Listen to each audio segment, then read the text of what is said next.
Well, good evening. It's good to see everybody here this evening. Thanks for being here. We'll go ahead and get started with our Marble Falls Independent School District Board of Trustees meeting for May 16th, 2022. We'll call the meeting to order at 6:02 p.m.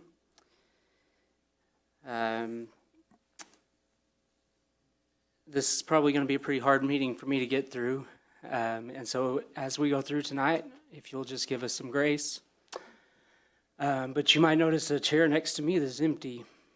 And we won't have Mr. Edwards joining us tonight for our roll call. The rest of the meeting, the rest of the members are present. And we'll get to some recognition about that in a moment. This time I'd like to ask Mr. Greg Neal, Pastor Greg Neal, to come up and lead us in an invocation, followed by the pledges by Mr. Berkman and the vision statement by Mr. Boshiers. In the Apostle Paul's letter to the church at Rome, in the 12th chapter, he had a series of exhortations, and I think three are very germane for tonight. One is to outdo one another in showing honor. Another is to rejoice with those who rejoice, and another to weep with those who weep. Let's pray. Loving and gracious God, you are indeed the giver of all good gifts, and we thank you for today and for your blessings and for the successful outcomes of our school year and our events. We're grateful for our board members, our administrators, our educators, and all our staff members. We seek your wisdom and guidance and courage and strength. Guide our leaders in their deliberations. Help them to be wise in the decisions of the things that are being considered. And may all decisions be for the good of all those who have placed their trust and confidence in our leadership. God, please provide insight to our leaders that they may lead with integrity, and all the decisions may reflect what is right and noble and beneficial. Keep us all from short-sightedness and pettiness, and guard us from blind self-interest. This evening we solicit your comfort and peace for the Edwards family and for the Mustang family as we mourn the loss of your servant Rick Edwards. May we honor his commitment to our school and our community by embracing a similar commitment. May we learn from his example.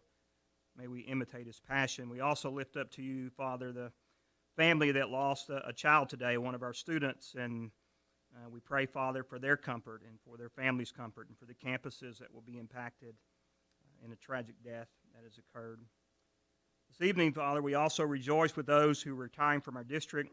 We give thanks for their dedication, for providing education and life instruction for our students and children, and we seek your richest blessings for them as they begin this new season of their lives. We're also mindful, Father, that there are positions that need to be filled throughout our district.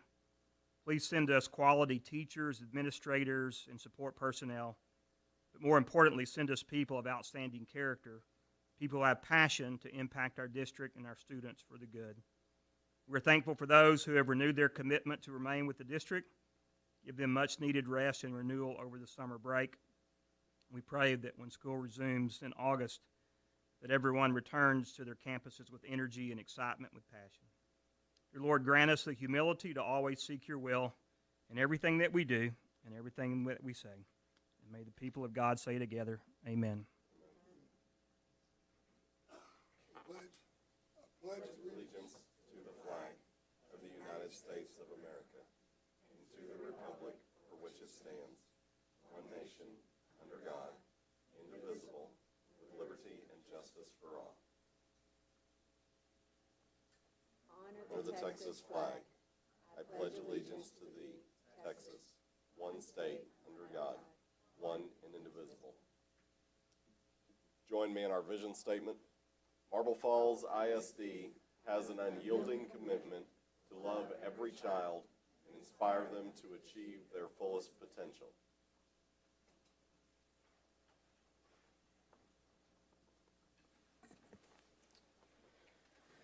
Okay, that gets us to special recognitions, and we would like to start this evening by just taking some time and honoring Mr. Edwards. Dr. Allen's going to start it, but would like to just provide an opportunity in a moment if there's something that comes to mind that you'd like to say. We'd be glad to take a few moments to let that happen in a few minutes. So, Dr. Allen. I was getting ready to say, I don't have much to say. I actually have lots to say on this. I'm not going to. It's hard to find words to describe the impact I think this has had on the community and the loss that a number of us feel personally. To know Rick is to be loved. And the grief so many of us feel are because of the uniqueness that he brought to this earth. It's extraordinarily, extraordinarily unusual to see a person so full of constant kindness and generosity. We have tried to say with symbols and meaning what's difficult to say with words by the way we arranged the dais this evening. There was no bigger fan of the Mustangs than Mr. Edwards. When I first got here, I was astonished. I got over it after time, but I was astonished over the number of purple shirts, purple socks, and purple ties the man owned. It is nothing short of extraordinary. And so his spot at the dais is draped in purple and gold. There are 13 purple-ish roses representing the 13 years of his span of leadership sitting on this board. I was reminded the other night that the students who are graduating this year were in kindergarten when he took office. There's a red rose, which represents the love that we shared. A black rose, which acknowledges the fact that we grieve. I don't think you can start to process emotions around something difficult like this unless you can acknowledge that and invite people into your hurt and ask each other to help bring healing through a sense of community. And then the white representative of the light in which he currently sits and resides. And I know that if he were sitting right here, he would tell us all to take a deep breath, that he's in a place of peace and we too can have peace, and that's what the lily is there for. All I have to say on that before I'm done is that we have a vision statement that very clearly declares that we will love children. And I've been saying this for 7 years. Find me a vision statement that says that. Anywhere else in the state of Texas, I'll buy you a cheeseburger. It's been going on for 7 years, Miss Beatty. I'll buy 2 cheeseburgers for anyone who can find me. A vision statement that says that we're going to love children. And he was one of the most ardent advocates for that concept when we wrote that statement. I was in the room when we were all together when we wrote it. And we talked about lifelong learning and success for students inside the classroom and out. And we talked about all the things that school people do when they start down the road of edubabble. But he stopped us and he said, guys, if we don't love the kids, it doesn't matter. If we love them, they will do what we ask them to do, and they will work and they will achieve, because they'll be inspired by how much we pour our hearts into them, and they'll want to do their best. And pretty much since that day, because of the love he shared with me and the way it has affected the way I think about leadership and service, I've just tried to be the best in this job I can be. And his absence is sorely, sorely missed. His mentorship in the life of Mr. Nauman has now sort of compelled that same level of inspiration on to try and continue on along those same lines. And so I just want to explain a little bit about what we were trying to do to remember Mr. Edwards tonight. We are having a celebration of life tomorrow at 3 o'clock at Marble Falls High School in the auditorium, where we will continue to remember Mr. Edwards and hopefully give the family a time of celebration.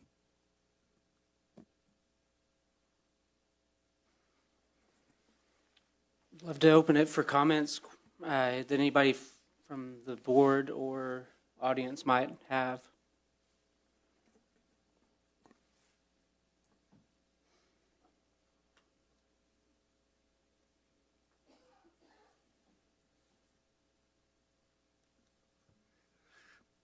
One of the good things about all this is all you people who are retiring and you're leaving the district, you have a chance to get to know kids, get to be with them, get to raise them, get to watch them grow up, watch them come back, watch them be mature adults. And I've been fortunate that I've been here in Marble Falls for 40 years, and I coached Rick when he first came here, and I can remember, you always wonder, man, is he ever going to make it? He was He led a little protest out in front of school. Dad's on the school board. His mom's a teacher. He led a little protest out in front of the school back at the start of the school in '83, I think. It might have been '83 or so. And, he was his own man then. And he had a bunch of students out there, and he had them all protesting the potholes in front of the high school. They were sitting down out there in the road, and he was leading the protest. And some of the other boys, Cord Warner was in on it, and several of these other guys that have been around for a while, Savages were in there. And they were refusing to leave. And anyway, I got a phone call from his mother that said to go down there and get him and tell him to go to class. So I went down there and influenced most of them to go peacefully. And the only one who stayed and was going to be hard-headed was Rick. And we still talk about that the day that one of the first days at school, Rick had to get a lick right off first day of school. And he still remembers that. He didn't have to see some psychiatrist or anything. He got it and took it, and that was it. But there's all kinds of stories that I feel most of you've known, been around, know them, the Edwards family, all they've done for Marble Falls and education through their business and all the good things that they've done. We're all sad, we're all mourning, and yet, man, he's in the right place right now. You don't get no better than what he's got. So we all need to remember to thank the Lord, because what a good deal we have in him every day. Just being able to have our health, have comforts, food, water, and he takes care of us. And Rick believed that, and he inspired it. He left quite a legacy. And I'm just honored to be able to say something about him, because I loved him a bunch.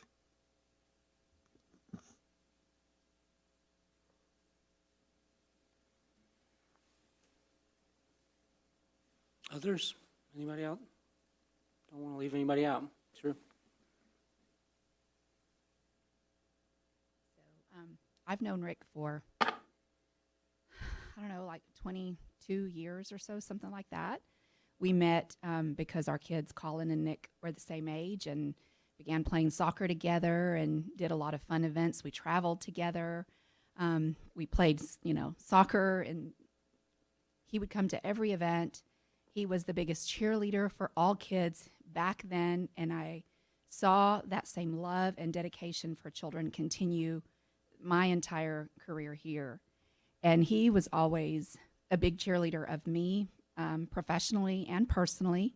And he would come, to my classroom when I was a teacher, and he would come to my classroom when I was a GT specialist, and would just encourage me and, just rally around me as often as I ever saw him. Not a single time went by that I didn't get a hug from him, and he was always just so positive and encouraging. And I think the latest things that I remember that made the most impact to me is that he would run on Manzano Mile early in the mornings, and there were many days that he would send me a text before the day even begun and just say, "Erica, I ran by your campus, and I just wanted you to know that I was praying for you and praying that you had a wonderful day, and just I want to encourage you to keep the faith and keep running that race." And I just think that that is a testimony to his love for every child and the way that he inspired all people. So that's a memory that I just love of Rick Edwards.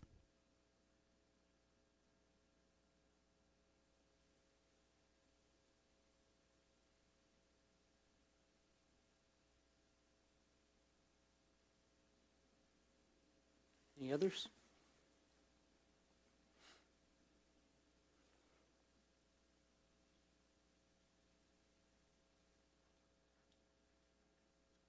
I'll be short. I'm blessed to know him in lots of capacities. He is my husband's employer, or was my husband's employer, and I've seen him love his employees and their children and their spouses. And I've seen him love children in every capacity, like Erica was saying. And he loves my own kid.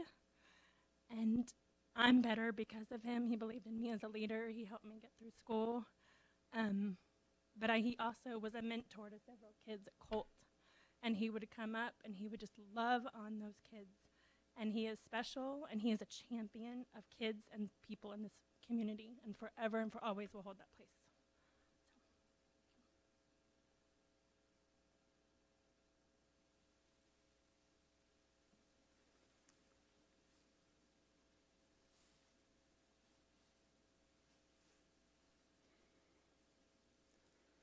Anybody else?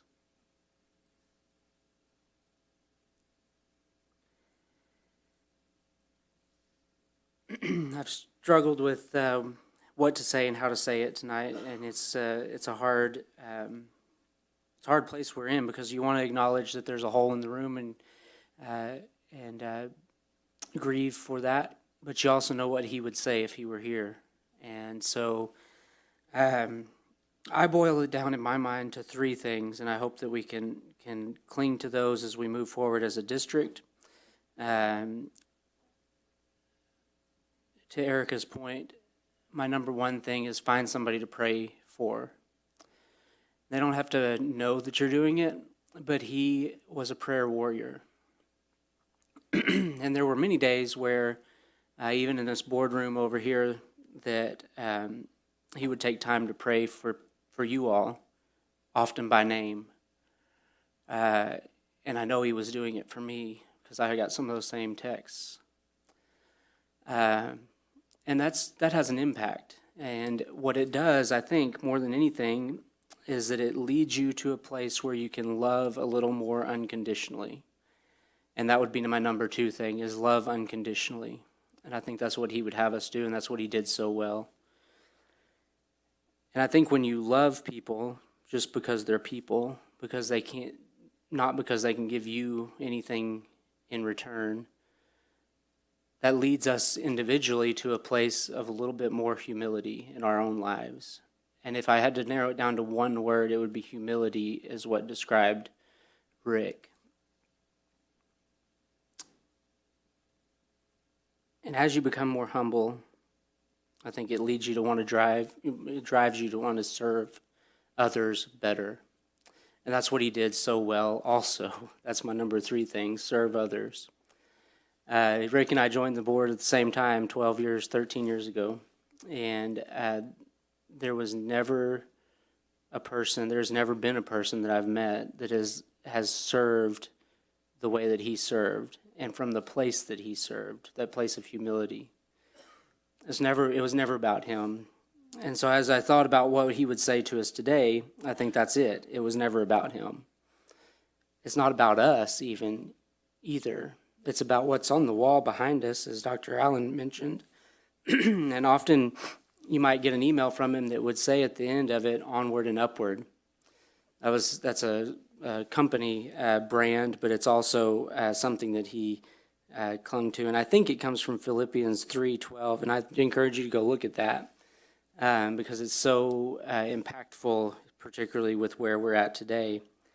And essentially, he would say, I think, if he were here, that we're called to press onward, that we're called to go onward toward the goals that are in front of us, whatever that might be, whether it's loving a classroom full of kids, or cooking a good meal, or retiring and enjoying what's next.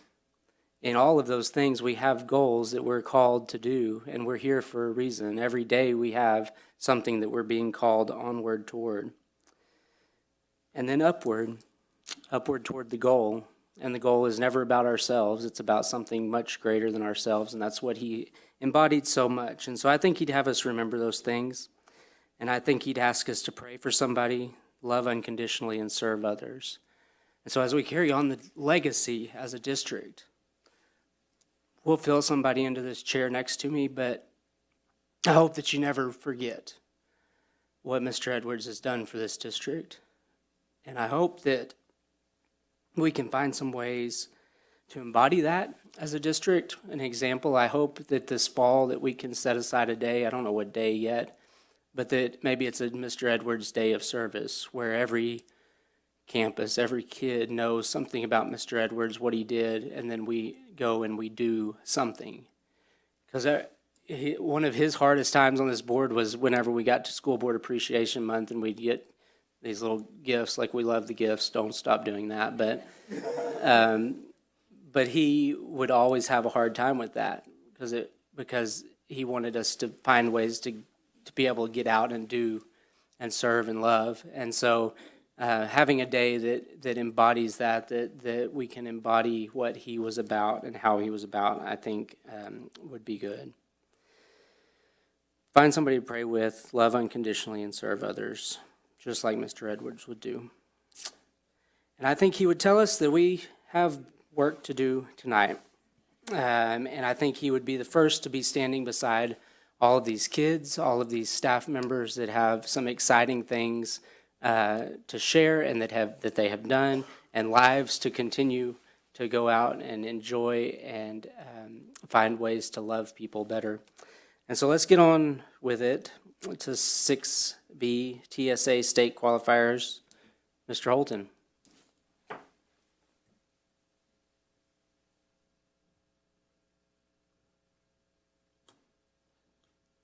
Well, my time here at Marble Falls, I have absolutely enjoyed the mission statement, because it clearly defines that we're going to love every child and inspire them.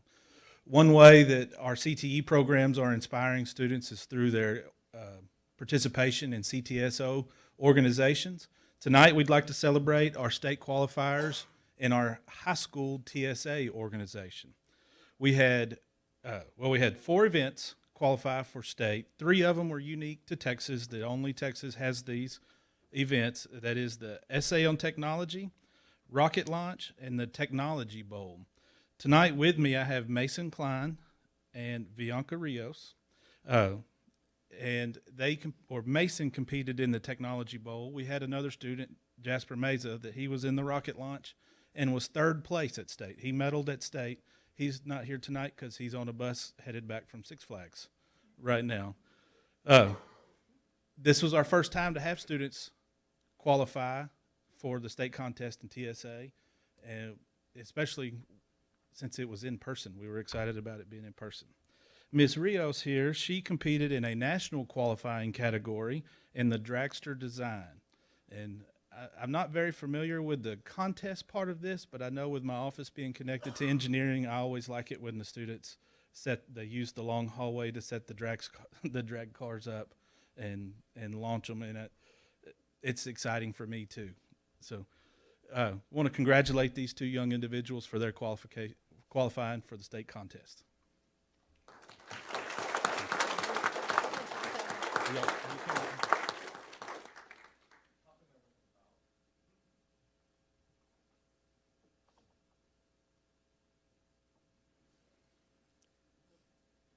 Congratulations. Thank you for representing us well. Marble Falls High School track state finalist Austin Silva and Justin Dorian.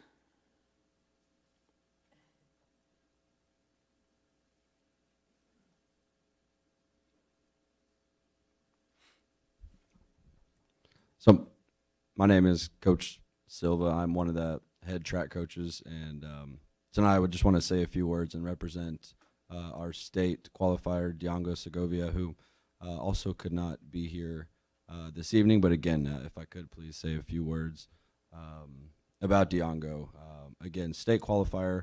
He competed last Friday at the UIL state track meet at the University of Texas, and although he didn't or may not have gotten the result that he was looking for, to be able to say that you are one of the 9 best pole vaulters in the entire state of Texas is an incredible accomplishment, and something that Diongo will have for the rest of his life. And we're so proud of him for everything that he's accomplished, and not just this year, but throughout his entire track career, and how he represented Marble Falls in the process. Coach Dorian, who also could not be here, was his pole vault coach, and so if I could, he sent me a few words to make sure that I said. So Coach Dorian said, Diongo is a uniquely gifted athlete with a quiet and calm demeanor that bodes well for the level of competition in pole vault. He did an outstanding job overcoming adversity this year. Coach Dorian is also proud of Diongo's achievements and dedication to his craft, and am excited for the opportunities he's created for himself with the work he's put in. And just to piggyback off of what Coach Dorian said, how proud we are, and when I say we, I'm not just talking about Coach Dorian, I'm not just talking about myself, I'm not just talking about our coaches or our athletic department, but more importantly, I'm talking about our entire community, and how proud we all are of him and everything that he accomplished, and most importantly, the way in which he represented Marble Falls High School in the process. So, thank you. Silva, don't take off yet. So you're going to have to help me with some of this, and Miss McCary probably knows some of this too. His PR for the season was 15 feet. Yes, sir. And is that not somewhere in the records for Marble Falls High School? Yes, sir. So Isn't that the best? he's actually going to share the school record at Okay. 15 feet. I couldn't remember if he had that alone or not. So his personal best was 15 feet, and that ties the best that we've ever had here in the history of the school district. Yes, sir. Okay. So I we just are- thought that we- was good context. Absolutely. We are in the process of making sure his name goes up on the school record board, next to the other 15-footer. Thank you, sir. Thank Yes, you. sir. Okay, that gets us to the excitement of the night. Item 6D's 2022 retiree recognition. Dr. Gasaway. Okay, so we're going to start with the middle school. So, Ms. Bernard, if you will make your way up. I'm going to put on my glasses so I can read. And so first we have Linda Ali. Linda, if you will make your way to the front, and with the family, do we have any family members of Linda? Stand up. All right, good. Linda has been in education for the past 11 years. Okay, somebody wrote my script, and I think they screwed it up. 30 years. 10 of those with Marble Falls IC? Great. Thank you so much. You are going to be retiring, they got correct, as counselor at Marble Falls Middle School. Miss Bernard said the following about Miss Ali. Miss Ali, I am so grateful that you were one of my counselors when I became principal at Marble Falls Middle School. Her advice, guidance, and knowledge helped in the transition, and I'm forever appreciative. Miss Ali is an advocate for our students and a parent figure to many. Linda, you will forever be a Marble Falls Mustang, and I am happy for you in this next phase of your life. Don't lose my phone number. You know we'll be calling for master schedule help. And congrats on your retirement. We will miss you. Miss Ali, on behalf of Marble Falls ISD, thank you for your service and your unyielding commitment to love and inspire our students, staff, and community.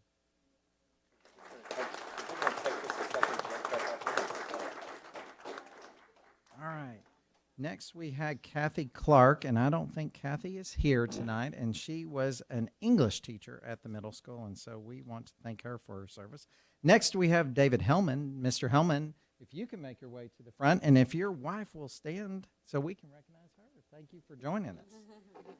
Mr. Hellman, how many years have you been at Marble Falls Middle School? Year and a half, so 2 years. And how many years total in education? 22. Well, congratulations. Miss Bernard said the following about Mr. Hellman. Mr. Hellman, well, we've had quite a road together over the past 2 years, from everything between being a theater arts teacher to supporting students and families in special education. You have stepped up no matter the request. Thank you for being a consummate team player and for always being willing to support and pitch in wherever needed you. You have had quite the educational experience, and I'm honored to have crossed your path. Enjoy retirement, and I'm going to hold you to your offer to come in and sub for us. So, Mr. Hellman, on behalf of Marble Falls ISD, we want to thank you for your service and your unyielding commitment to love and inspire our students, staff, and community. Congratulations.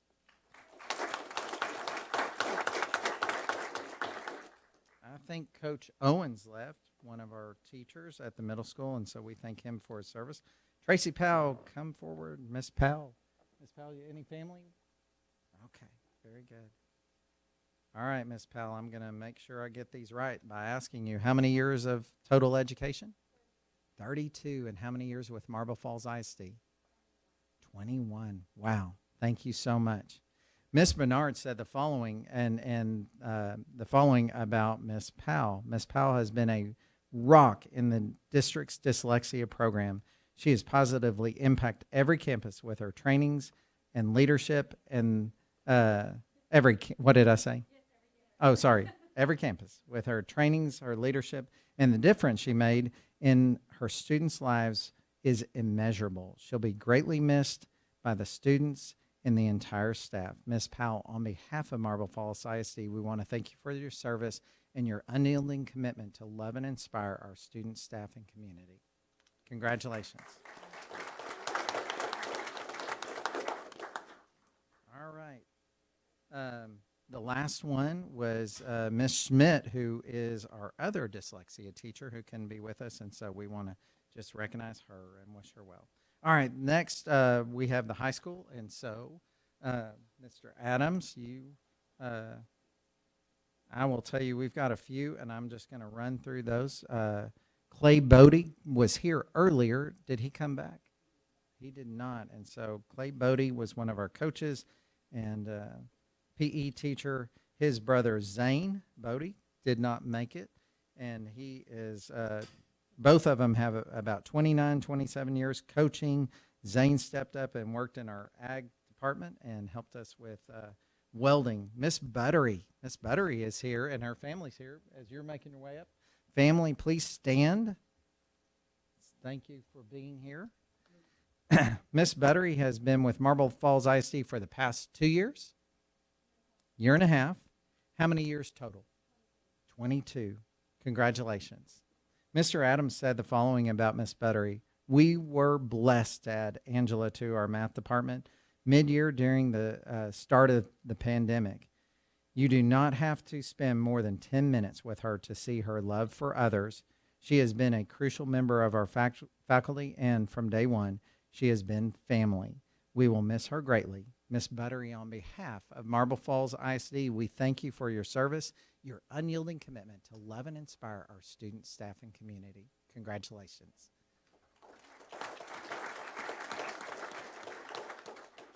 Next, we have Coach Catherman. He could not be here. He was with the district a couple of years. Next, we have Mr. McDonald. He was another welding teacher, and he was with us the past 4 years, and we want to wish him well. And last, we had Angela Williamson, who was with us as counselor in the district and is retiring. We have several that just couldn't make it, y'all, and so I want to just quickly honor them. And Shelley Rowland from Falls Career High School couldn't be with us. She was with our middle school and recently transitioned to Falls and will be leaving us.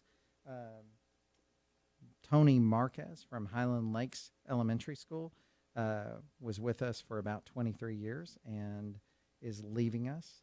Cecily House, I had to make sure I said it right, House, is Marble Falls Elementary, and I don't think she's okay. But we do have Judith Large. Judith, if you will come up, and Judith brought her family, brought several family. Family, please stand up so we can just thank y'all for being here. Yeah. Yay. So, all right, Judith, how many years? 25, and how many at MFE? 4 and 4 at Cole. 8 here. All right. Well, all right. Mr. Haley said the following about Miss Large. When I think of how Miss Judith Large lives the vision, the word that comes to mind is love. Judith has had a great career spanning most, if not all, at the elementary grade levels, including most recently serving as our math specialist for grades K through 5. With Miss Large, not a moment is wasted in school and in life. Every conversation, including transitions, is fun, engaging, and filled with learning. Students and staff all around campus know and love Miss Large and are going to miss her so much. She has done so much to shape instruction in our district and provide great leadership in her time here. I have learned so much from her and hope that I will continue to for years to come, even after her retirement. In addition to being an outstanding educator and leader, she also knows the best restaurants and dives and has a great sense of humor. She has a joke or pun for any situation. We wish her the best in all of the grand adventures that now await for her in her final school days, in her final school countdown near zero. Yeah. Awaits now that her final school countdown nears zero. So, Judith Large, on behalf of Marble Falls ISD, we want to thank you for your service and your unyielding commitment to love and inspire our students, staff, and community. Congratulations.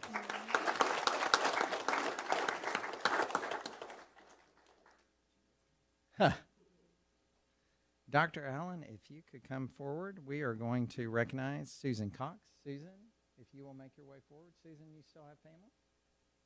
Okay, they all called it quits. All right. Susan has been the principal at Spicewood Elementary. 7 years, Susan, Spicewood. How many total? How much? 25 years in education. Started when you were in 2, retiring at 27. I did my math well. Dr. Allen said the following about Ms. Cox. Susan is a calm and steady leader who is willing and capable of working to provide support and encouragement while also casting a vision for students' excellence. I have always been touched that she wants Spicewood to be the kindest campus in the world, certainly something that kids have been leading the way with lately. Ms. Cox, on behalf of Marble Falls ISD, we want to thank you for your service and your unyielding commitment to love and inspire our students, staff, and community. Congratulations.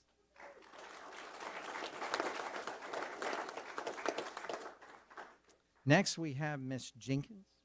If you will come forward. Miss Jenkins, if you have any family, please stand. Okay. Thank you for coming. Miss Jenkins, how many years in Marble Falls ISD? 9. And how many years in education? Okay. Well, congratulations. We hate that you're leaving. Miss Cox said the following about Miss Jenkins. Judy Jenkins has been a driving force at Spicewood Elementary. She taught 2nd, 3rd, and 4th grade for our campus. She is loved by her students and respected by her parents. She elevated our students to the next level in her writing instruction, and our students are continuing to benefit from that instruction as they enter higher grades. Her impact on students, both academically and emotionally, lasts far longer than a school year. She has maintained relationships with both students and parents beyond her 1 year of having them in class. Miss Jenkins has always been willing to lead and serve on our campus by volunteering on multiple committees. She was a mentor teacher to multiple teacher candidates and truly has a servant's heart who is willing, who will continue to impact children and make a difference no matter where she is. Her legacy of excellence will continue on in the students that she has loved and inspired and the lifelong friendships that she has formed with her co-workers. Ms. Jenkins, on behalf of Marble Falls ISD, we thank you for your service and your unyielding commitment to love and inspire our students, staff, and community. Congratulations.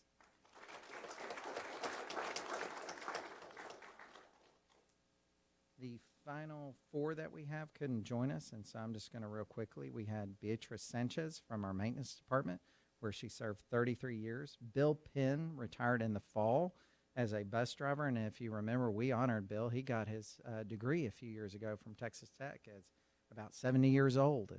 And then Linda Verrett, transportation. She's going to be retiring with 9 years of service in the district. And then Betsy Pyle was here earlier but had to leave, and she was our special education department as an occupational therapist.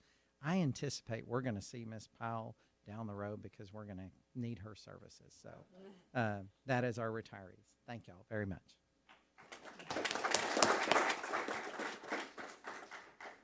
Very good. Congratulations, y'all. Thank you for your service to the district, and we appreciate the legacies that each of you leave. Feel free, if you all want to step out, feel free to stay. we are going to just go ahead and move on down the agenda. We do not have the PCAT Driver of the Year tonight, so we're going to skip that one. Citizen comments? No citizen comments? And that gets us, I'm sorry, Mr. Boshears, I should have, I didn't do that on purpose. Mr. Boshears, let's do the administration of office.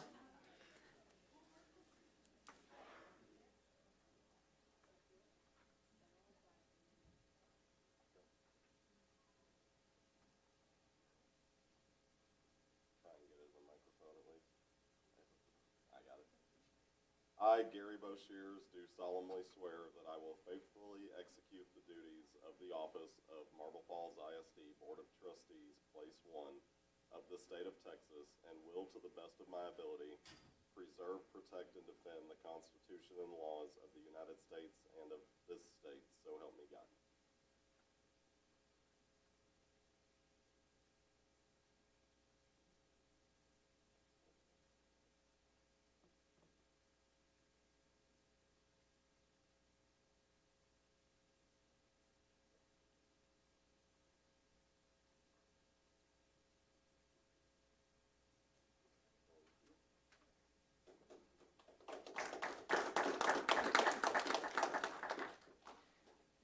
Congratulations, Mr. Boshears. Well done. No campaign, so that's a good thing. It's the best way to run. Would you like to say anything? I'm just excited to keep up with the work we're doing. Looking forward to at least another 3 years. Appreciate your service. Thank you. Okay, information items. We tried to jam as much of this into information items as we could to help move things along tonight. Board continuing education hours report. I do need to read that one. Stand by.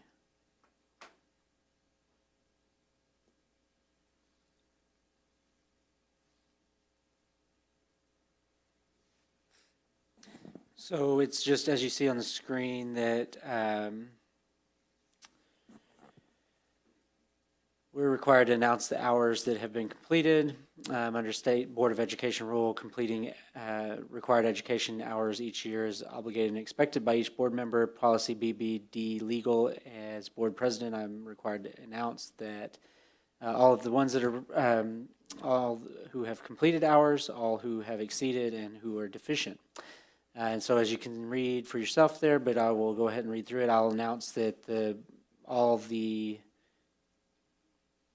I will announce those board members who have scheduled timely training and those who have not yet scheduled the training also. And so as of today, there is a team of 8 scheduled on June 23rd, 2022, so that's coming.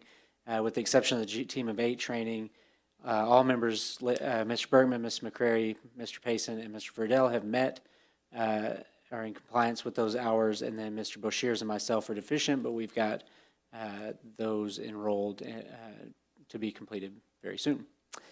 So that is exciting and done. Then the general fund summary is there, expenditure report, proposed meeting dates for 2022, 2023, GT report, and school attendance zone advisory committee update. All of those were emailed out ahead of time too, but if there are questions or comments on any of those, we can take them at this time. Otherwise, that's all just for information. And that gets us to presentation, discussion items, and possible action. Possible purchase of NWEA map. Ms. Lefflet.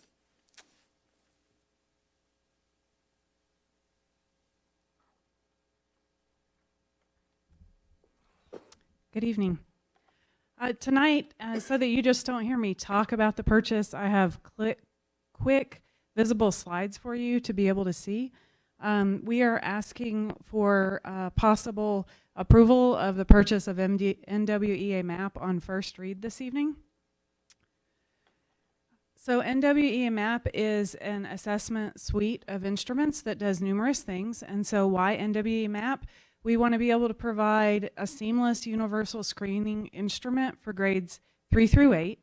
It will work together with our curriculum-based assessments where we're then able to narrow down and have our students take fewer assessments, have our teachers administer fewer assessments, and it will give us better data to help inform instruction. NWE MAP also measures student growth, and it can help us to project proficiency on state and national assessments. And so how does it assess growth? So it's a computer adaptive assessment. You can see the picture right here on how it comes to where the kid is. Gives us a scale that helps us to measure growth over time. It's based on norms, national norms. There's also state norms for us, in which then we can see where our students should be at the beginning, middle, and end of the year. And so what does it cover? We plan to purchase reading and mathematics in grades 3 through 8. It is available in both English and Spanish. It has one of the most extensive item pools out of any universal screeners. It has also technology enhanced items, and it includes various accommodations. It gives us much more robust reports that teachers can use. This is just an example of some of the reports, but it also gives us reports that we can send to our families that will help our families to know their students' strengths and what they can also work on with their students. The most important part of NWE MAP really comes down to this quote, where a test alone never changed a kid's life. It's what happens after the assessment that makes all the difference. If we have the best assessments in place to give the best tools for our teachers, they can make the best decisions in informing instruction. This is just a demonstration on how then they can scaffold and differentiate instruction. NWE MAP, the program can break out the students for the teachers, so then the teachers can place the students in a variety of programs, and we can focus on quality programs. All of these programs and many more, we can import our NWE MAP scores to, and it will help the teacher to provide the student that intervention quicker. By focusing on growth, I already explained to you, they set norms for us. We can see growth projections, and then they have linking studies, and that's where I told you that we can actually project STAR proficiency and ACT, SAT proficiency also. These are just samples of some of the reports, the last two things there. And this chart, which is from the NWE MAP people, but it really summarizes all of these different things. We had a committee that looked at various products out there, and all of these things listed here were topics the committee talked about. And NWE MAP came out as the top choice from all of our discussion. If you have any questions, I can answer, and so can Ms. Metzger and Dr. Fields. We were asking for permission to approve the purchase on first read and the amount not to exceed of $28,531.25. This is so we can begin the onboarding process. We cannot secure them for August professional development or to begin any of our onboarding until we have the purchase order in place. And if we wait until June, it delays us a little longer. Is this replacing some other technology, or how, like? It is replacing numerous other assessments. In addition, we have eliminated giving a universal screener in 9th and 10th grade. The accuracy of this when the students are at the end of 8th grade, that will inform us for placing the kids in intervention in high school. So right there is 6 times of testing just in high school alone that's eliminated. And then we have narrowed down and eliminated numerous other screeners that we've had in place in grades 3 through 5. We are still working on narrowing down grades K through 2 at this moment. You'll see a simplified version most likely in June, just of a different program for K through 2. We've been meeting with teachers, and we have some more meetings set next week with Ms. O'Connor. So it reduces the number of assessments the students have and gives us better data. So, Yarda, with it replacing the other assessment tools, are y'all still going to be able to see like the year-over-year growth? Like, is the data comparable to where you could look at like the assessments they took this year and be able to see the growth from the kids next year? Yes. Okay. Particularly since we gave standard assessment tools this year. The other thing we'll be able to do with this is, as we develop our curriculum-based assessments, we will develop a universal scale score that will basically tie the universal screener and our curriculum-based assessments together. And so we can look at a student throughout the year with both their universal screener data and their curriculum-based assessment data in their classes. Okay, thank you.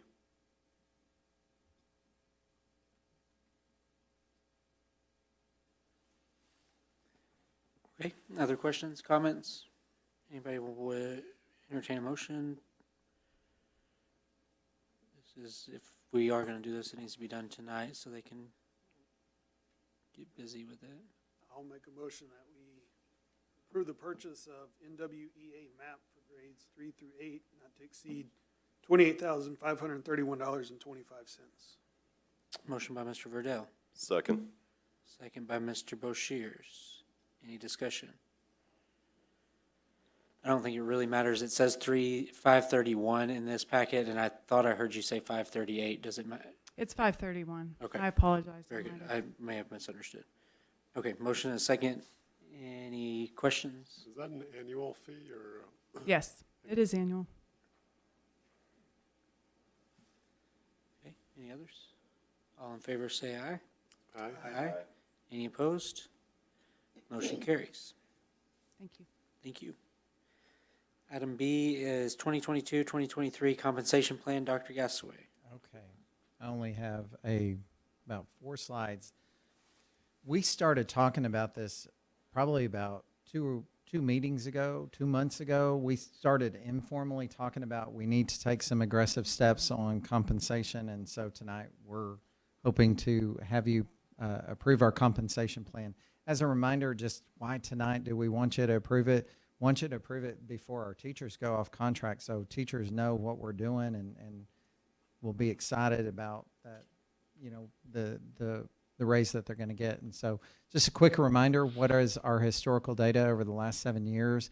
That gives you a quick just snapshot of what we've done over the last few years. And one of the things that we'll talk about, in 2017, 2018, we started making some strides on our health care, and I'm going to talk about that in just a second.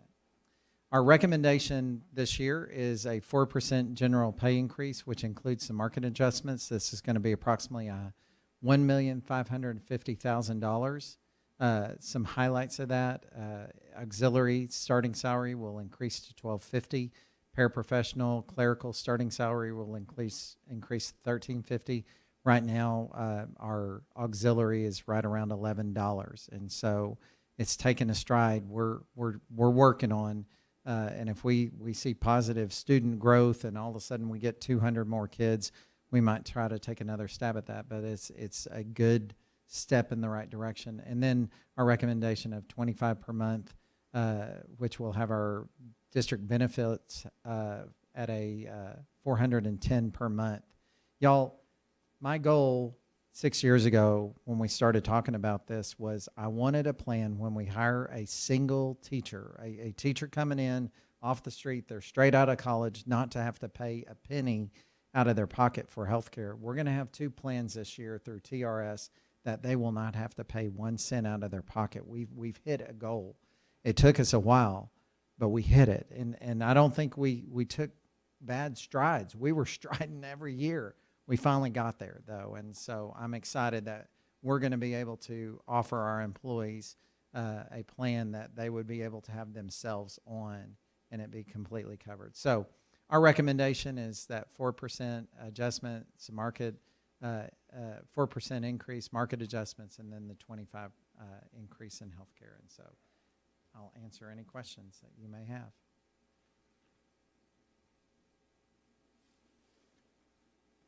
Questions, comments? I have a question, and you may all know this, but what's a market adjustment? Those are where we look at certain salaries, or we may have a couple of people that are on one pay grade, but we need to adjust them to a different pay grade because their job has been adjusted over time. And so very few, that would be an example of a market adjustment. Other examples might be just like with the paraprofessionals trying to do a market adjustment where we're getting just beat left and right with when we're offering $11 for child nutrition and you know, a market adjustment 4% of $11 would not be $12.50. It's taken that step to get, so another example of a market adjustment.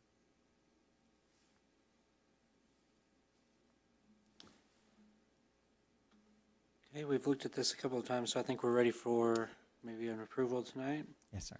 I would mention that health insurance plan was a passion project of Mr. Edwards also, so I'm excited to see that happen. Entertain a motion for the approval of the employee compensation plan 2022-2023. I make a motion to approve the 2022-2023 compensation plan, which includes a 4% general pay increase, $25 a month health benefits contribution, and market adjustments in key areas. Motion by Mr. Payson. Second. Second by Mr. Verdell. Any discussion? Thank you all for putting this together and working so hard to get there on it. All those in favor of the motion say aye. Aye. Any opposed? Motion carries. Thank you. Thank you. Thank you.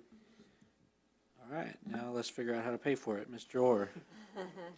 I was going to say, this is Bill's first presentation to y'all of this type, but when you talk about thank you for all the work, it's obviously a team effort, but Bill has been nothing short of remarkable in helping us, squeeze dollars out of nickels. And so much appreciate his leadership in helping us be able to be in the position to do what we're doing.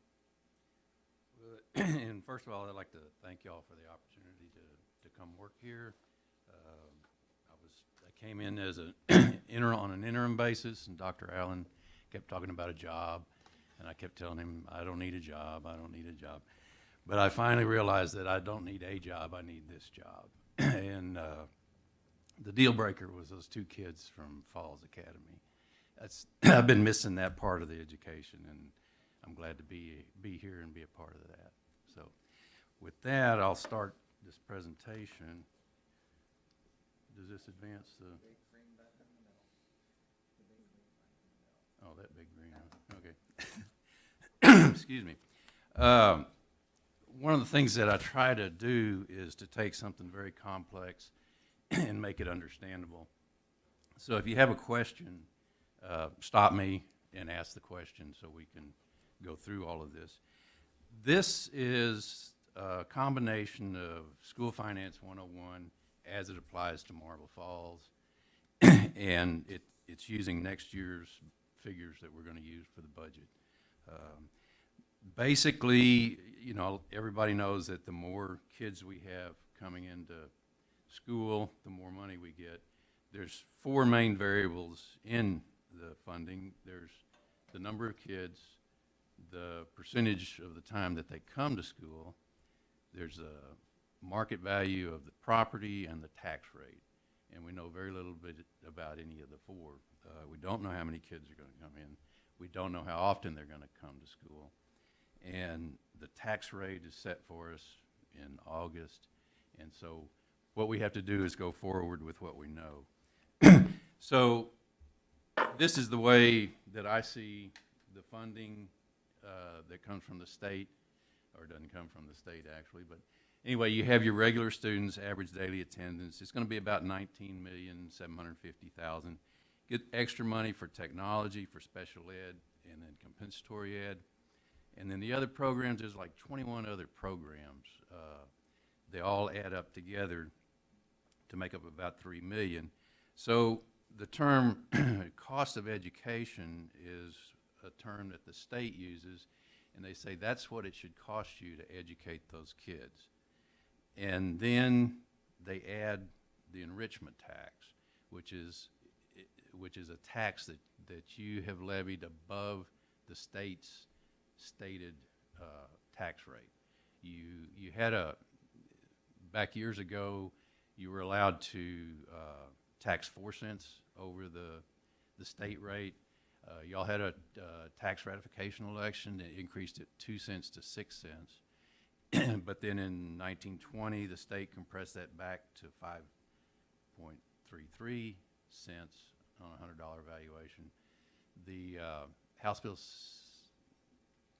3, I'm going back a few decades.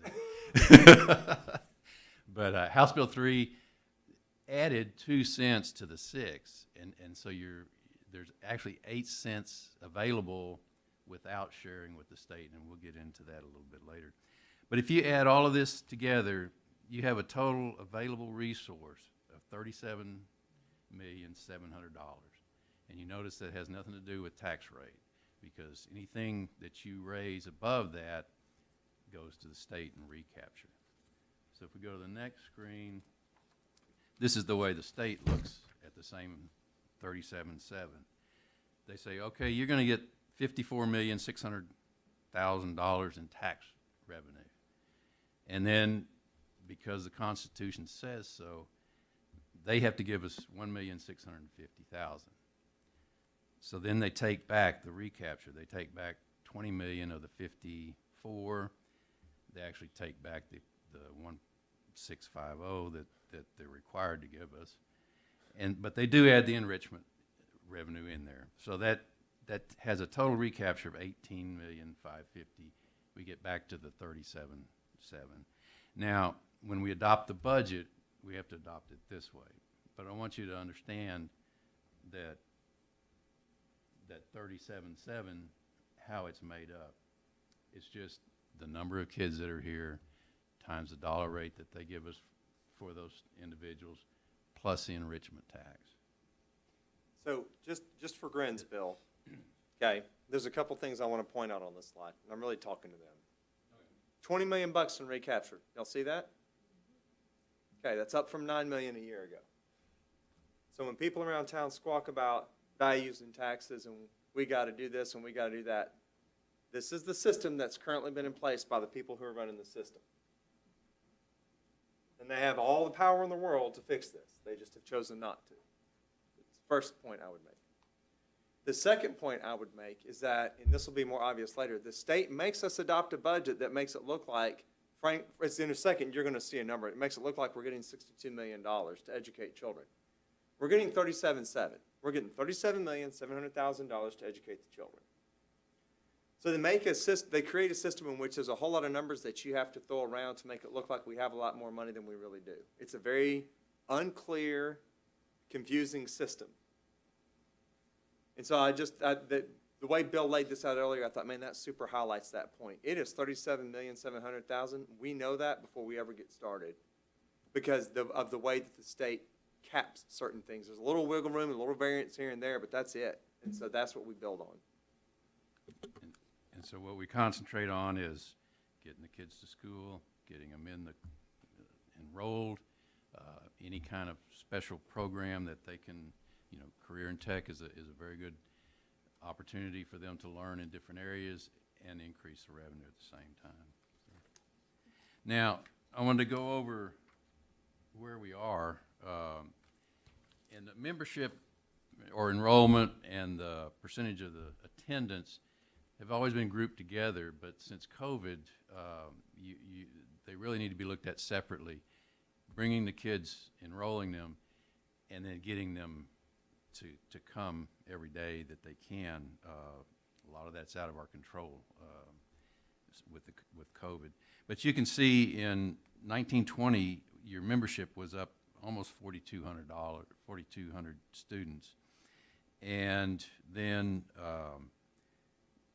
it was 17, 18, 19, you were on a growth pattern. And then it dropped down to 2021. You can't really look at that and glean any information because that was the hybrid at home and it at on site. So you kind of have to just throw that out.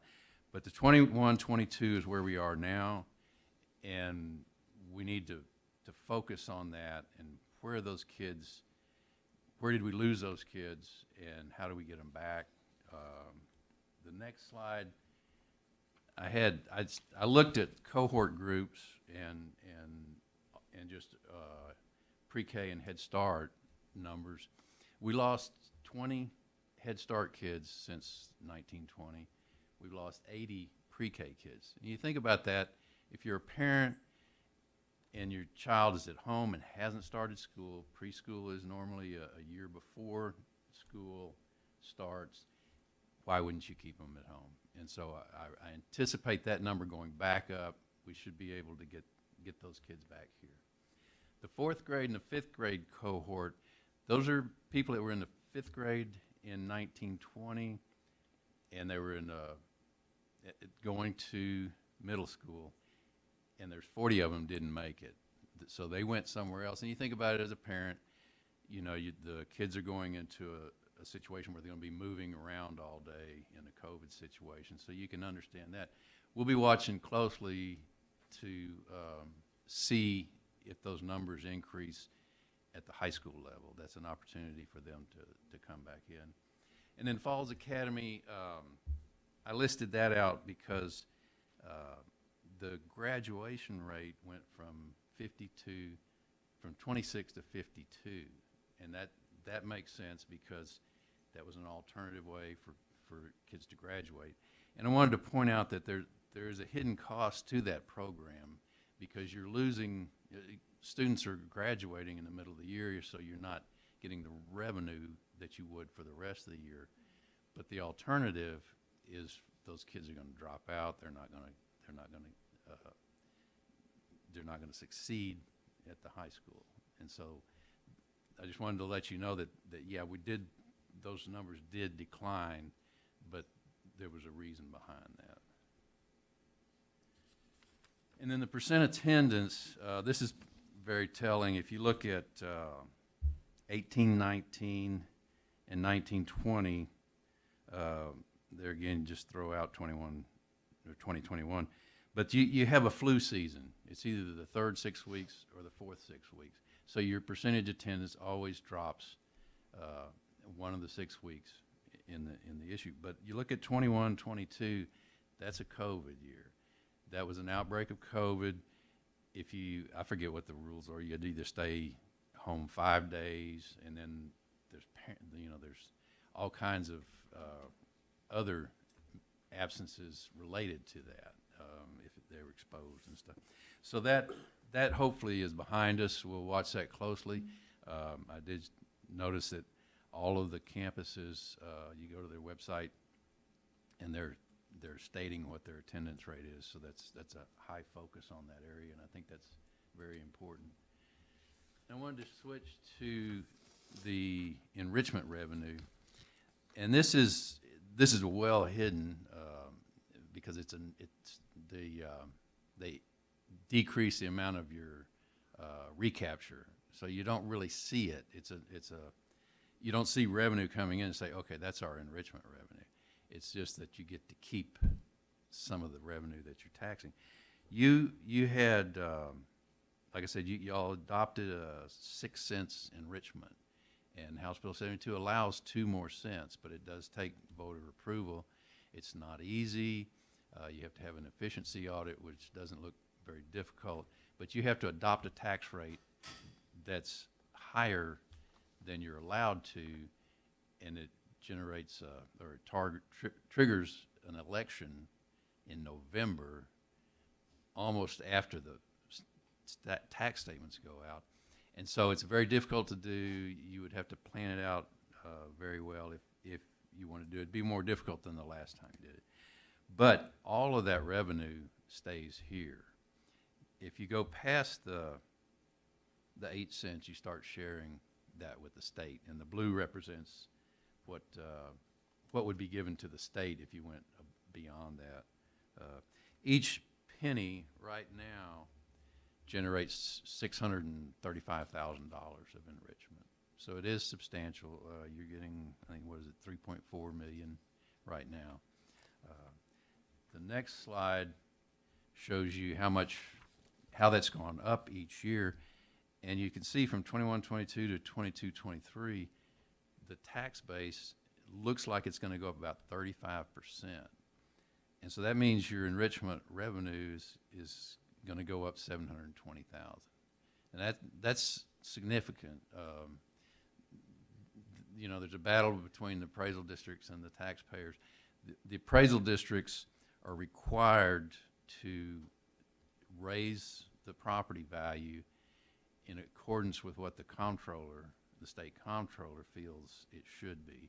So if they come in, and this happened last year, they came into one of the appraisal districts and said your values aren't high enough, and so we're gonna charge our recapture based on the figure that we feel it should be, and the taxpayers are gonna pay at a lower rate, and so it actually hurts the school. So, and they can actually, the chief appraiser can actually lose their job after 2 or 3 years of not meeting the state standards. So when you see the values go up, one of your neighboring schools, their values went up 78%, and there was only 7% new improvements.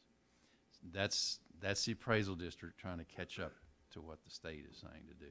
So not only do they make up all the rules, they make up, they're a driving force behind the increase in the values. Well, and just as a reminder, we were out of confidence with our Travis County properties last budget cycle, and that hurt us financially because we've talked about confidence interval before. We've talked about how it is the comptroller sets the value. The local appraiser has to stay within a ballpark of that, and if they don't, the school districts get punished. It's, again, another one of those mind-boggling systems. But we actually ran into that problem with our TCAD. And are they in a PVS this year, Bill? Travis County?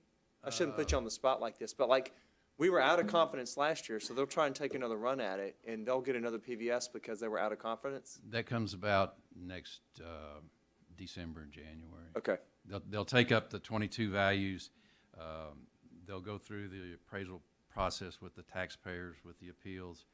They'll send it in to the state in October, November, and in December and January.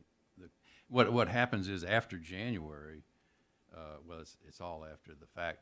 The appraisal district's looking forward, saying, what is the value going to be on January 1st? The state comes in 6-8 months later and says, no, it should have been this value. So there's already a conflict there between the two. So but that is one benefit of your property values going up. You do get the benefit on the enrichment part of it. Now this is a model that I've developed, and it's an interactive model, and we'll be using, I've got projected data out there for a couple of years. We'll be updating it constantly when we know how many students are here. But if you look, you start at the bottom, that's your average daily attendance. The purple line above it is your membership. And if you look at this year, you'll see that the membership dropped, but the attendance dropped even more. And that was about $600,000 is that difference in those two.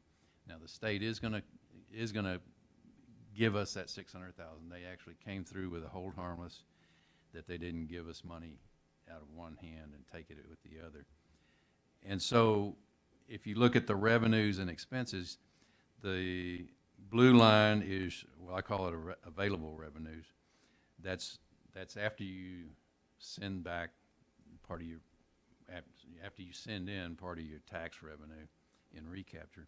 But you can see where it went up for House Bill 70, not 72, House Bill 3. That was in the 80s. So the revenue went up, the costs or the expenditures went down because COVID hit. There was no spring sports. There was a lot of money that was appropriated that didn't get spent. So schools had a windfall during that time. And then, but the cost has started to go up, but the revenue has gone down. And that's because the students are not coming to class, they're not enrolling, and they're not coming to class. And that was mainly COVID. So it's all recoverable, and we just need to watch closely what we're doing. But the difference between the revenue and the expense, we have the ability to make that up with the federal funds. We have about $7 million in federal funds. Next year, I'm going to show you a budget that has $2 million, that we're going to need $2 million to make it balance. And it's all on projected numbers of students. You know, we just don't know what that's going to be. But we will, and we're not, this year we're going to end up with a positive fund balance. We're going to increase fund balance, but it's mainly because we're going to take in federal money to pay some of our bills. So Bill, real quick, on these lines, the operating expenditures is the red line, available revenues is the blue. That does not include the ESSER funds. Correct. This is, and thank you for. That's, well, for the purposes of the board, for sure, this is important. Like this, if you look at that, it's kind of a moment of panic, like, holy cow. We can use the ESSER funds to bridge that gap while we while we continue to adjust our budget based on what we see happen with student population, basically. Well, and thank you for pointing that out. I did want to make a comment. Normally, in a normal year, you say, okay, what's my revenues, and let's set our budget up based on how much we have. This is not a normal time. And if you do that, you're going to start cutting your program, and you're going to go in a downward spiral.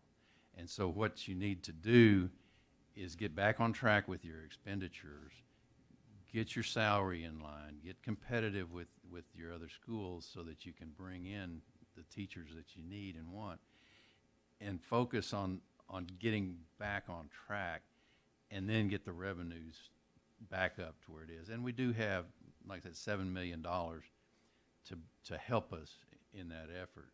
But that's a good point.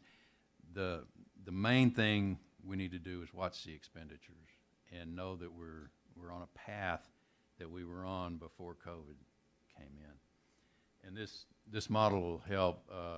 I changed some of the variables, and you can see that as we go along, we'll be able to change the variables and zero in on that balanced budget.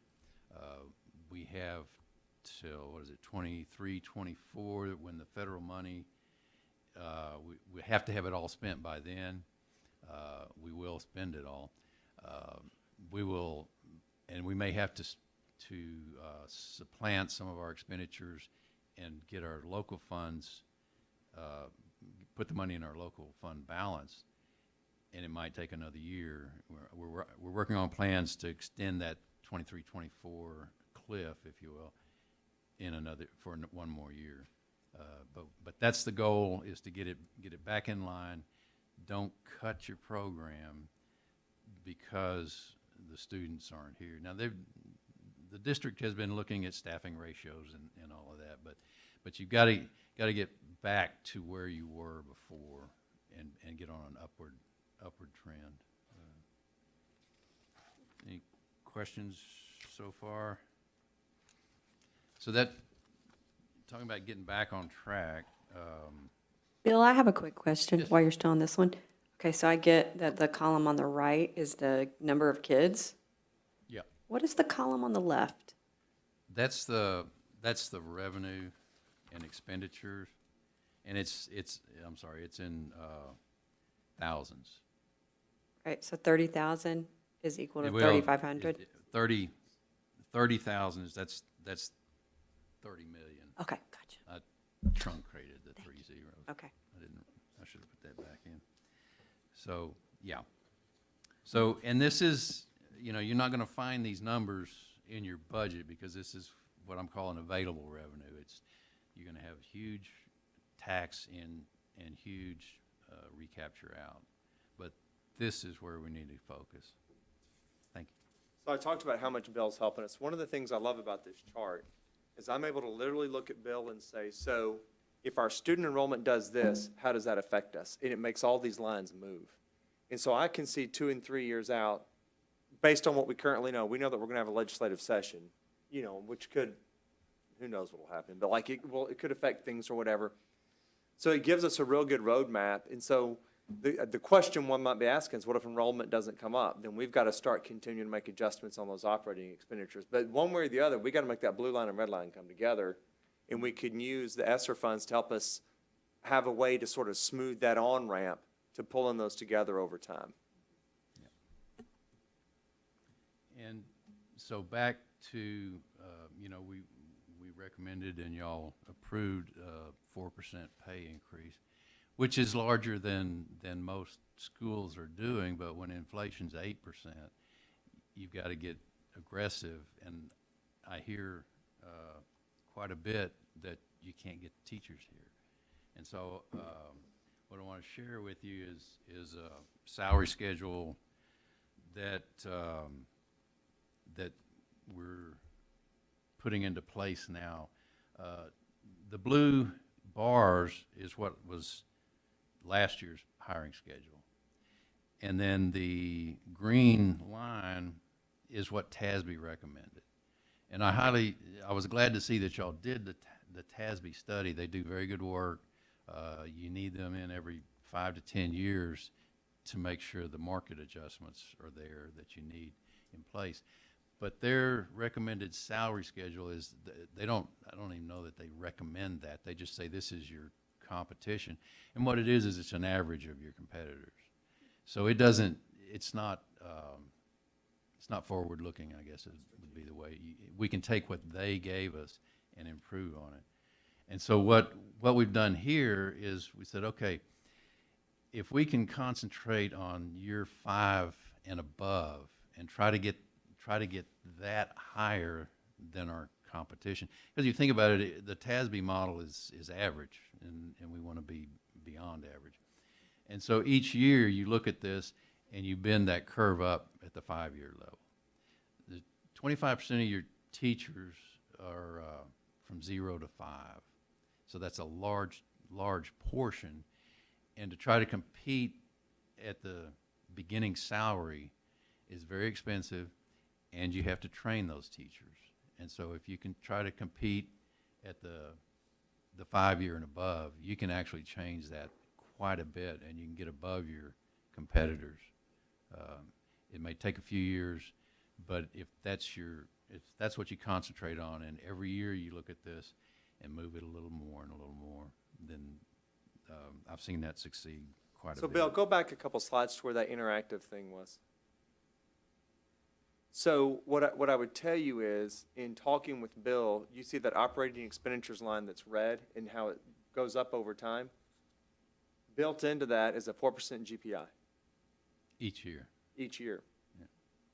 And that's part of that get a little more aggressive thing. Like if you look at our history, we've gone 2s and 4s and 2s and 4s.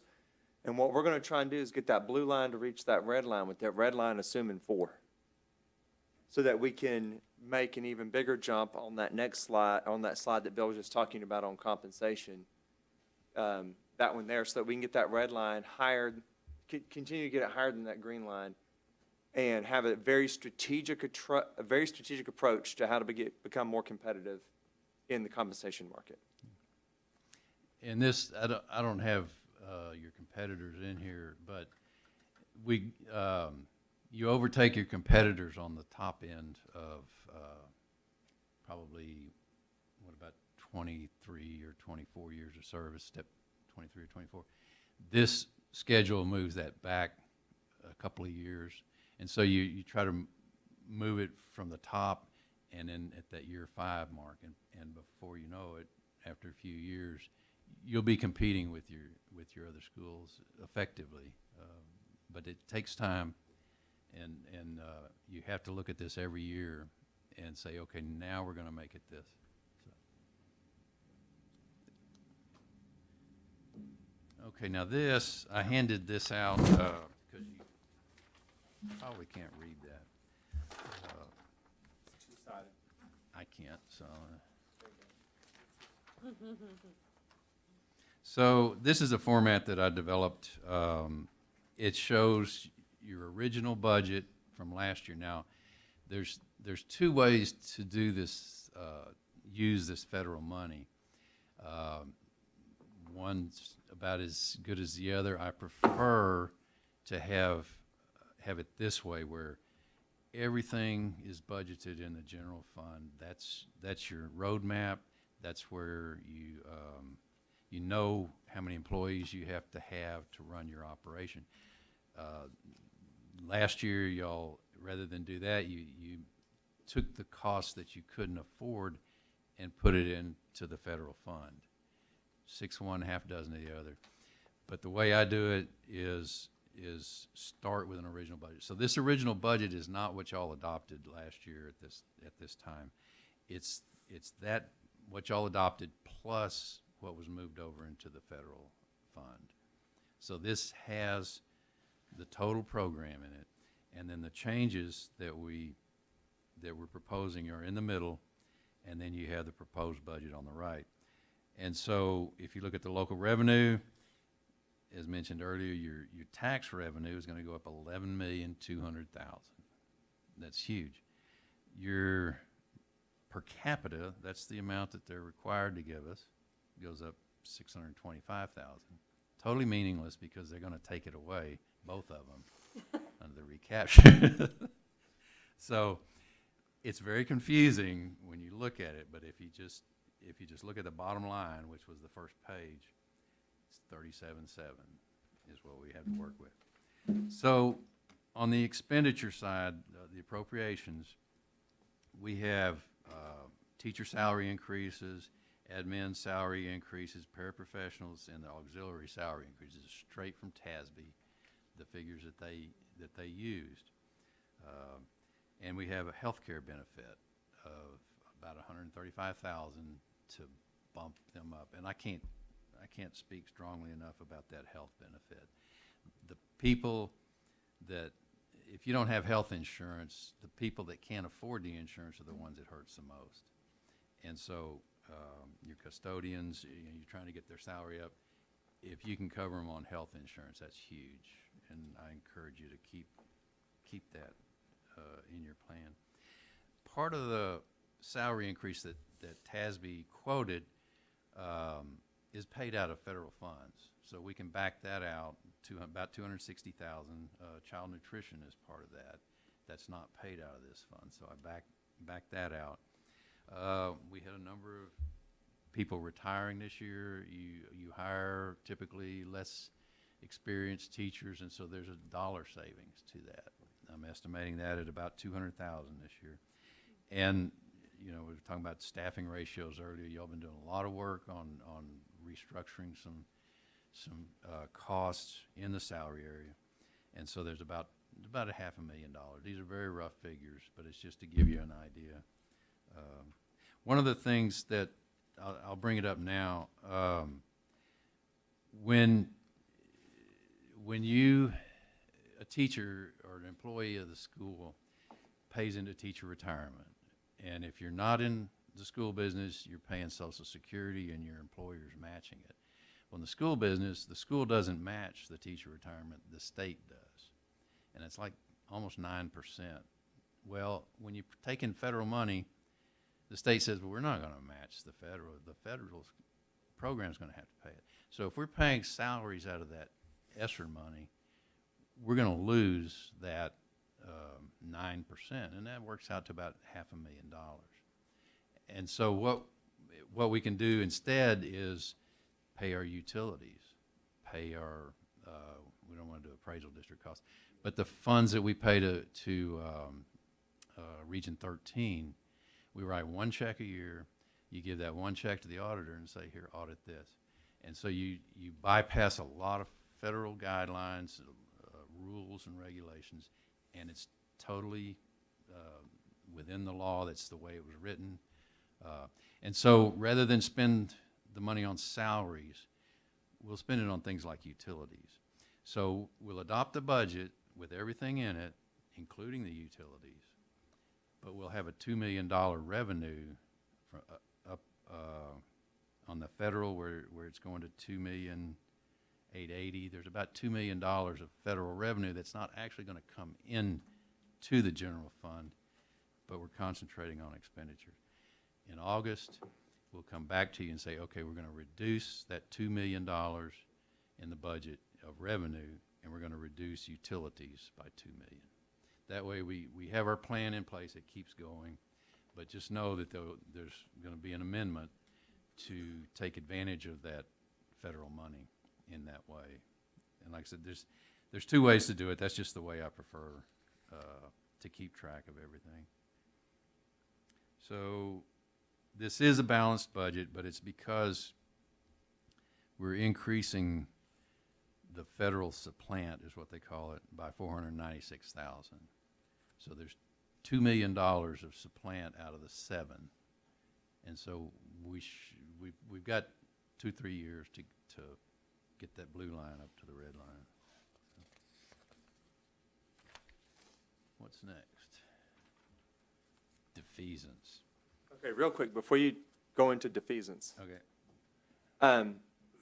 So we're not asking for approval on anything related to budget. We're going to ask for help on defeasance in just a few minutes. But on this budget, y'all take some time studying that and looking at it, because our hope, our goal, is to actually get the preliminary budget adopted. Y'all know we always do one kind of the end of June, at the regular board meeting on the 13th, okay? Which is a little earlier than normal, but again, the brilliance of Bill. If we can't do it then we'll need to do it as part of a special call later in the month, which I'm telling you, we're gonna have, we can do it via Zoom. Like I told y'all, we talked weeks ago about the possibility of needing one for personnel. If we don't hit that target date on the 13th, then we'd have to do it then. But, look at this, and if you have questions, because it's a little different format, it's a little different way of doing things. One of the things that I appreciate about the way that Bill lays this out is it makes the difference between reality and the federal money kind of covering up or hiding the reality. It makes it super clear. You know what your local share is compared to your revenues and how the federal money is helping you out, so that we know how to get those red lines and blue lines to come together. And you know what happens, Rick Hoover, when you put red and blue together? You get purple. So we're going to try and get back into the purple. That's good. So that's what we're aiming at. We're going to pull these lines back together. But the way he accounts for money helps us do that, helps us be able to see that kind of in real time, I guess is the way I'd put that. Now we're going to transition to defeasance, which is we're actually going to ask for action on in a minute, but it is part of our overall budget strategy, especially on the INS side, or actually exclusively on the INS side. And so we're going to talk about what that word means, and Bill's going to go from there. Okay. And just to go back on the 13th, this is all statistically putting the budget together. We'll go back now and dig into the detail and revise this with the detail. I think there may be opportunity on the 10th to give you an update on that. And then, but our goal is to we're gonna put a notice in the paper that says we're gonna have a budget hearing on the 13th, and our goal is to ask you to adopt a budget at that time. If not, we have one more opportunity after that to adopt the budget. So I don't like having special meetings. Have enough meetings. Defeasance, that's a fancy way of saying pay your loans off early, okay? What it is, it's a financing tool that you use cash and you purchase government securities, just like the bonds that we're talking about, that have a guaranteed amount of money that they're gonna pay. The principal and interest off of that we earn from those government securities will go to make the payments for the principal and the interest on the bonds that we're defeasing. What's nice about it is, once we do this, there's a paying agent that's responsible, financially and legally responsible for those bonds, and we're not responsible for them anymore. And that helps us when we go to sell more bonds, because we owe less, and that's the same as a personal loan. We will be able to afford more payments. And so this is what it looks like, and I've changed this one, Dr. Allen. This is actually what the defeasance that's coming up, I think it's the next item on the agenda, where they're going to take $5.3 million from the INS fund, and they're going to decrease the payments in blue there. The paying agent's going to pay for that. And so that'll come off our books. It won't be in our audit, and we'll be able to sell the next bond with a lower amount of tax increase or tax burden on that. There's another one coming up that we want to do next year, probably in the spring, that we're going to ask you to put in a resolution that you plan on doing. It doesn't mean you have to do it, but it's a resolution saying, I think it's $4.5 million, that we plan on paying off $4.5 million, and that puts it in next year's budget. And there is a budget amendment this year to incorporate the 5.3, because it's considered an expenditure, what we pay to the paying agent to dissolve our obligation to pay these. So, and that's, y'all done this in the past. I think it was 2018 was the last time you did it. But these are not callable bonds. It's not that we're paying and extinguishing them right now. These are bonds that are due in the future. Some of them are callable and some of them aren't. But it's just a vehicle. Defeasance is a vehicle to pay it off early, and it takes it off our books. So just so I'm clear on that, it takes them off the expenditure side and we'll spend the money out of the INS fund.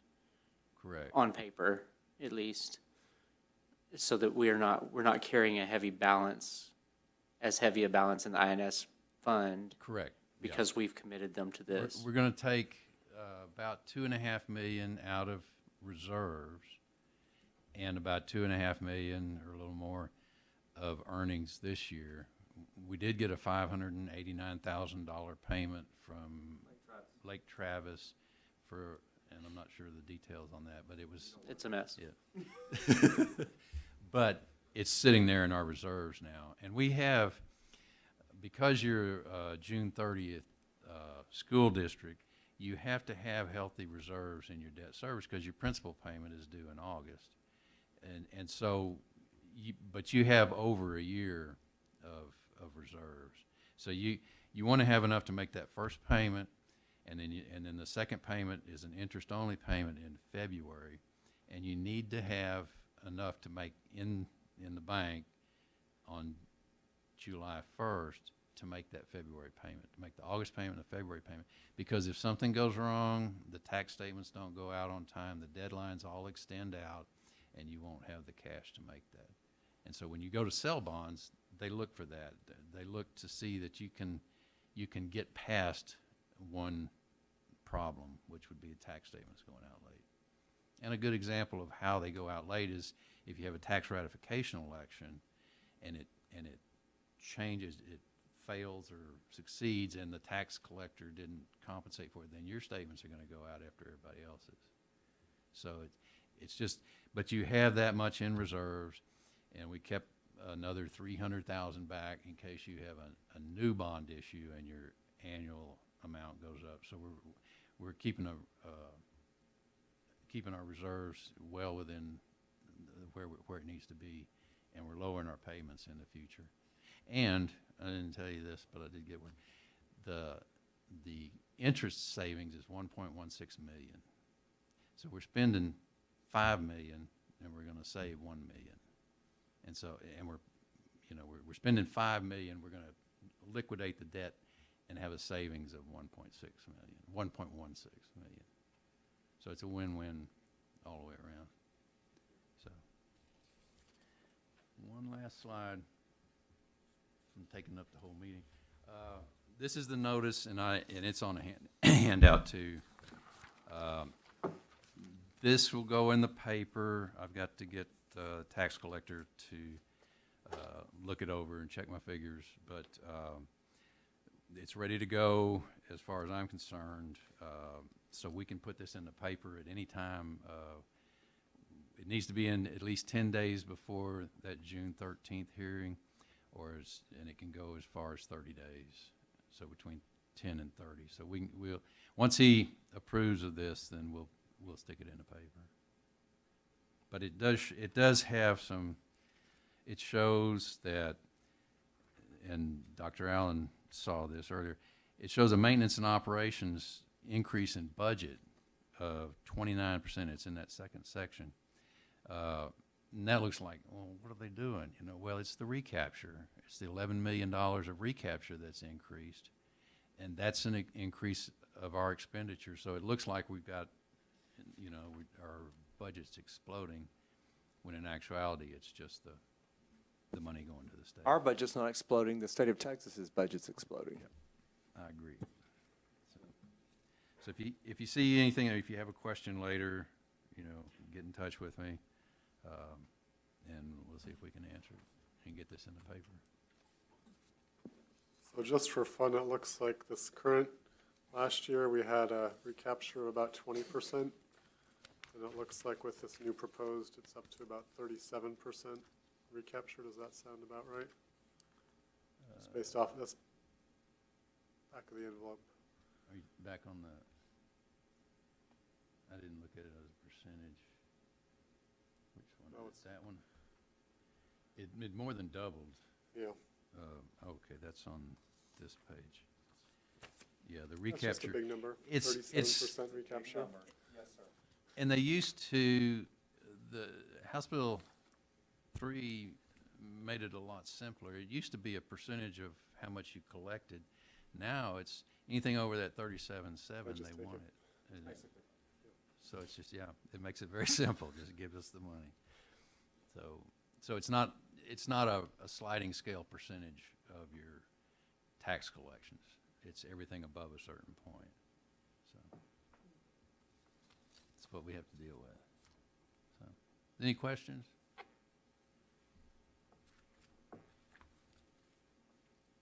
Okay, questions, comments? See, we don't need action on the budget update, but the next item, that 10D, adopt an order authorizing and providing the defeasance, Kind of like exigency. and redemption of certain outstanding obligations of Marble Falls ISD, authorizing the escrow account or escrow agreement and containing other provisions related thereto, does need it. If we're interested in doing that, wiping off that debt early, that does need a motion for that resolution. The resolution's attached in there.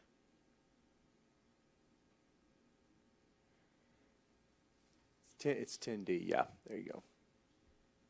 This was put together by Jerry Kyle at ORC. It was the same bond counsel we used when we passed our bonds, and they would, the agent that we're working with, and it lays out those debts and obligations that Bill just explained to us. It's kind of unusual for approval, something this complicated in one read, but frankly, because of the way our budget falls, we got a little bit of a timeline issue. And in the transition from Alyssa to Bill, I'll tell you, frankly, how this happened is I asked our advisor from Samco, Brian Grubbs, to come in and just walk over our debt situation with Bill since he was coming on board. And Bill said, I think we ought to start talking about defeasing some loans. And he and Brian started having a good time talking about defeasement. And I started drinking out of a fire hydrant. But pretty quickly, I was able to catch on to you spend 5 to save 1.6, and you knock debt off the obligation of the district, which has nothing but positive outcomes for the ISD. And once I was able to understand that, I was like, I got it. So It doesn't always have a savings, but they can't, I don't think they can do it. So if it doesn't have a savings. Right. And so next year in the spring, after we get past that February payment, we'll look at it then and see if the 4.5. if we want to do it again next year. If we want to do it, if we want to do the 4.5, that's the next item on the agenda. Mr. Verdell, you've looked at this and you, Yeah, I read that resolution, not today, but I slept since I read it, but I read through it all, it all seems pretty buttoned up. okay, anybody want to make a motion for that? I'd make a motion that we adopt the order authorizing and providing for the defeasance and redemption of certain outstanding obligations of Marble Falls ISD, or Marble Falls Independent School District as presented. Motion by Mr. Verdell. Second. Second by Mr. Payson. Any discussion? All in favor say aye. Aye. Any opposed? Motion carries. Thank you. Very good, right off the bat savings there, Mr. Orr. Thank you for your help with that. And then that gets us to item E, which is the resolution expressing intent to defease, and that this is the one that's a year from now planning to and redeem certain outstanding obligations of Marble Falls ISD. Anybody want to make a motion on that one? Go ahead. Were you? All I was going to say is this is essentially the same thing as designating fund balance on the M&O side. We're just designating INS fund balance to do this. It's not obligating us to. We can hit next spring and decide not to do it. But by having this documentation saying that we intend to do it, it puts in place some things that it sort of starts the ball rolling on some things that are advantageous to the district in terms of setup for this time next spring. It allows us to put that $4.5 million in our budget, in our INS budget for next year. I'll make a motion to adopt the resolution expressing intent to defease and redeem certain outstanding obligations of Marble Falls Independent School District as presented. Motion by Mr. Payson. Second. Second by Mr. Boshiers. Any discussion? All in favor say aye. Aye. Any opposed? Thank you. Motion carries. Thank you. Thank you. Okay, considering possible approval of action, consent agenda minutes from the April 19th meeting, budget amendments, INS budget amendments, acceptance of a donation and gift, BCAD resolution to purchase adjacent building, possible approval of proclamation for 2022 PE and health adoption, and math and science instructional materials for the gap years purchase, allotment of TEAC certification form, TEACs and certification form, allotment and TEAC certification form. Any of those need to be pulled off? Any comments on consent agenda? I'll just say on the, oh, go ahead. I saw the Burnet CAD, Judge Kit Hill, the CAD Board of Directors President. He visited with me a little bit about that, and they've opted, instead of spending the millions of dollars on the land and the whole new building, to buy that building that's right next door to their office. I think it makes a lot of sense, and he asked if he needed to be here. I told him I didn't think so, but seems to be a really wise move on that. It was like 400,000 as opposed to several million. Yeah. And they have the money in hand. Yeah. It's, yeah. Okay, anything else on those? Motion for a consent agenda? I'll make a motion to approve the consent agenda as presented. Motion by Mr. Boshiers. Second by Mr. Bergman. He must be ready to go down there. All right, motion and second. Any discussion?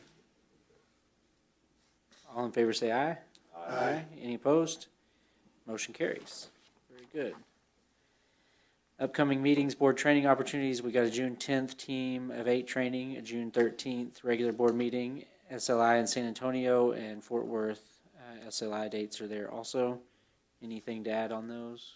No, sir. The June 10 is a reschedule from the June 23.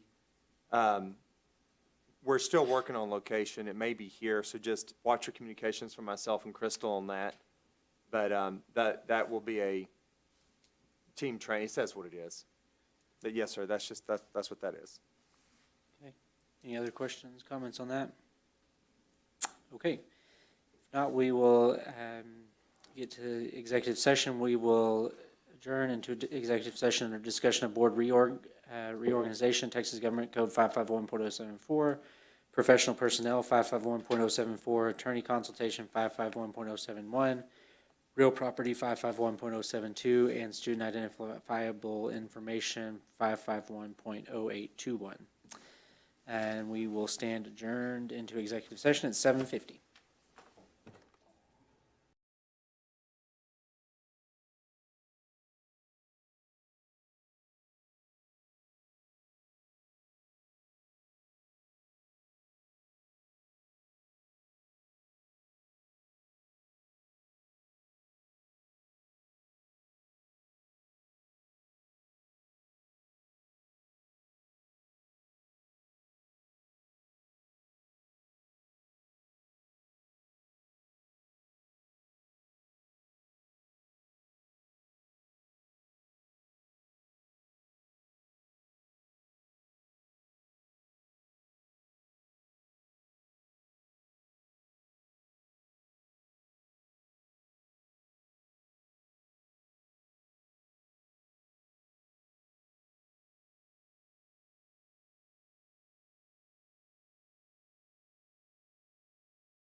Reconvene into open session at 8:40 PM.